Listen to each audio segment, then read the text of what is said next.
ایک واقعہ جس کا ذکر الزمن القادم کتاب میں ہوا ہے، عبد الملک القاسم کی کتاب ہے، یہ عربی کتاب ہے، اس کا اردو ترجمہ ہے۔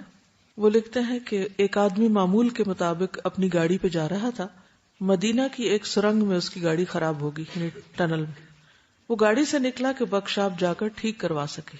وہ اپنی گاڑی کے پیچھے کھڑا ہو گیا وہیں ٹنل میں، تاکہ کسی سواری پر سوار ہو سکے۔ ایک تیز رفتار گاڑی آئی، اس نے پیچھے سے اس کو ٹکر ماری، کیونکہ عام طور پر ٹنل جو ہے وہ اس میں ایک تو سپیڈ بہت ہوتی ہے، دوسرے یہ کہ بعض اوقات اندھیرا ہو سکتا ہے یا دور سے نظر نہیں آتا کہ صرف گاڑی ہے یا گاڑی کے ساتھ کوئی اور بھی، اور سب سے بڑی بات یہ کہ تقدیر۔ تو پیچھے سے کسی نے آ کر اس کو مارا، اس کو سخت گہرے زخم آئے، وہ زخموں کی تاب نہ لا کر گر پڑا۔ سڑکوں پر نگران پولیس میں سے ایک کا کہنا ہے، میں اور میرا ساتھی آئے، یعنی جو پولیس پیٹرولنگ پولیس ہوتی ہے، اور ہم نے اسے اپنی سواری پہ سوار کیا۔ ہم اس کو اسپتال لے جانے لگے۔ یہ ایک نوعمر جوان تھا، ظاہری حلیے سے دیندار لگتا تھا۔ جب ہم نے اسے گاڑی میں ڈالا، ہم نے سنا وہ کچھ گنگنا رہا تھا۔ ہم جلدی میں تھے، اس کی بات نہ سمجھ سکے، مگر جب ہم گاڑی لے کر چل پڑے تو ہم نے واضح آواز سنی کہ وہ قرآن کی تلاوت کر رہا ہے، اور اس کی آواز بہت خوبصورت اور تر و تازہ تھی کہ ہم حیران رہ گئے۔ حالانکہ صورتحال یہ تھی کہ خون سے اس کے کپڑے رنگین ہو چکے تھے، ہڈیاں ٹوٹ چکی تھی، لگتا تھا کہ جان کنی کی حالت میں ہے۔ وہ ترتیل کے ساتھ قرآن پڑھتا رہا۔ میں نے اپنی زندگی میں ایسی آواز نہ سنی تھی، یوں لگا کہ میرے جسم اور پسلیوں میں لرزہ طاری ہو گیا ہے، یعنی اس کی وہ تلاوت سن کے۔ اچانک اس کی آواز رک گئی۔ میں نے مڑ کر دیکھا تو کیا دیکھتا ہوں کہ اس نے شہادت کی انگلی اٹھائی ہوئی ہے اور کلمہ شہادت پڑھ رہا ہے۔ پھر اس کا سر جھک گیا۔ میں پیچھے کی طرف اچھلا، میں نے اس کا ہاتھ ٹٹولا، اس کے دل کی حرکت اور سانس کو چیک کیا، کچھ بھی باقی نہ تھا۔ وہ زندگی کی قید سے آزاد ہو چکا تھا۔ میں اس کو دیر تک دیکھتا رہا، میری آنکھوں سے آنسو بہہ نکلے جو میں نے اپنے ساتھی سے چھپا لیے۔ میں نے اسے بتایا کہ یہ فوت ہو چکا ہے۔ میرا ساتھی زار و قطار رونے لگا۔ میں نے ایک لمبی ہچکی لی اور آنسو تھمنے کا نام نہیں لے رہے تھے۔ ہم اسپتال پہنچے، جو بھی ہمیں ملا ہم نے اسے اس نوجوان کا قصہ سنایا۔ اکثر لوگ اس حادثے سے متاثر ہوئے۔ ایک آدمی نے یہ قصہ سنا تو آگے بڑھ کر اس نوجوان کی پیشانی کا بوسہ لیا۔ سب اس پر مصر تھے کہ ہم تب تک نہیں جائیں گے جب تک اس کے جنازے کا پتہ نہ چلے کہ اس کا جنازہ کب ہوگا، تاکہ ہم اس کی نماز جنازہ پڑھ کر ہی جائیں، حالانکہ وہ سب کے لیے ان نون تھا۔ ہسپتال کے ملازمین میں سے ایک نے اس کے گھر رابطہ کیا، آگے اس کا بھائی تھا۔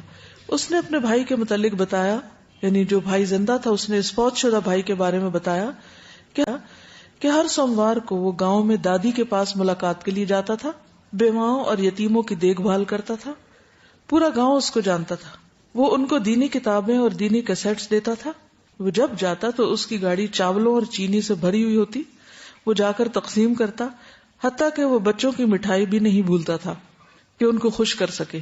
جو بھی اس کو سفر کرنے سے روکتا وہ اس کو منع کر دیتا اور کہتا کہ میں لمبے سفر سے فائدہ اٹھاتا ہوں، یعنی میں گھبراتا نہیں، میں اس کو انجوائے کرتا ہوں۔ راستے میں قرآن حفظ کرتا ہوں اور اس کی دہرائی کرتا ہوں، دینی کیسٹس اور لیکچر سنتا ہوں، اور میں اللہ کے ہاں ثواب کی امید رکھتا ہوں کہ مجھے ہر قدم کا ثواب ملے گا، کیونکہ نیکی کے راستے میں جا رہا ہوں۔ اگلے دن مسجد نمازیوں سے بڑھ گئی۔ میں نے مسلمانوں کے بھاری مجمع کے ساتھ اس کا جنازہ پڑھا۔ نماز سے فارغ ہو کر اس کو قبرستان لے گئے۔ بالآخر ہم نے اس کو تنگ و تاریک قبر میں دفنا دیا۔ آخرت کے جہان کا اس کا یہ پہلا دن تھا، اور گویا کہ میرے لیے اس جہان کا بھی پہلا دن، کیونکہ میری بھی زندگی بدل چکی تھی۔ اس سے کیا پتہ چلتا ہے کہ تبلیغ صرف لیکچرز دینے کا نام نہیں ہوتا، ڈیپینڈ اس پہ کرتا ہے کہ ہم اس پر عمل کتنا کرتے ہیں، ہماری عملی زندگی کیسی ہے، ان باتوں کے مطابق جو ہم کرتے ہیں یا اس کے مخالف۔ اور یہی کسی شخص کے بہترین آثار ہو سکتے ہیں کہ مرنے کے بعد لوگ بغیر اس کو جانے اس کا جنازہ پڑھیں، اس کی نیکی سے متاثر ہو کر، حالانکہ وہ اس کو زیادہ نہیں جانتے تھے، بس یہ آخری وقت کا عمل، چھوٹا سا عمل، یہ عمل کی تبلیغ تھی۔ اللہ دلوں میں محبت ڈالتا نا، کہ کوئی آپ کے لیے دعا کرے یا آپ کا جنازہ پڑھے یا آپ کے پیچھے آئے۔ اس وقت لوگوں کو اس سے کس چیز کی توقع تھی کہ کیا دے گا وہ ان کو مر کے؟ کچھ بھی نہیں۔ وہ اس کی محبت میں جا رہے تھے اس کے پیچھے، اور اس سے محبت کیوں تھی؟ کیونکہ وہ اللہ سے اور اللہ کی کتاب سے اور اللہ کے دین سے محبت کرتا تھا۔ اب جتنے بھی لوگ اس کی وفات کے اس واقعے سے متاثر ہو کر بدل گئے، اس کا اجر کس کو ملے گا؟ اسی کو ملے گا۔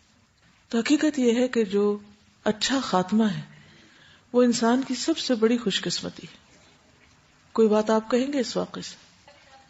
جی، زندگی میں اس کا جو عمل تھا اور جس پر اس کی استقامت تھی اور لوگوں کے روکنے کے باوجود وہ اپنی نیکی پہ ڈٹا رہا، وہی عمل اس کا آخری عمل بن گیا. اسی راستے میں اس کی موت آ گئی.